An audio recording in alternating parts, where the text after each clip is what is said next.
Ponte del Diavolo in scaletta nella seduta del Consiglio Comunale di Cividale del Friuli che si è tenuto ieri sera. Lo storico manufatto stradale necessita di interventi urgenti e indifferibili.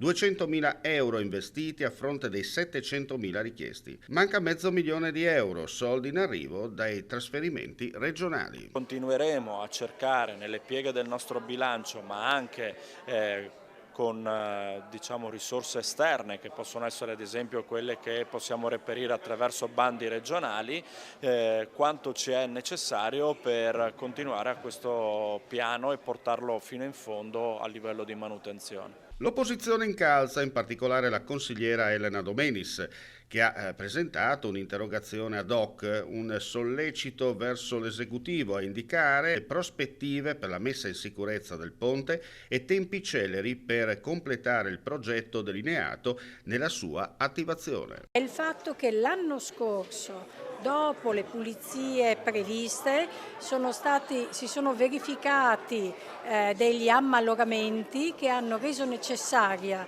con una perizia aggiuntiva, un intervento immediato d'urgenza di 165.000 euro. Quindi significa che il ponte va curato, vanno previsti e disposti degli interventi immediati, pena la chiusura della struttura.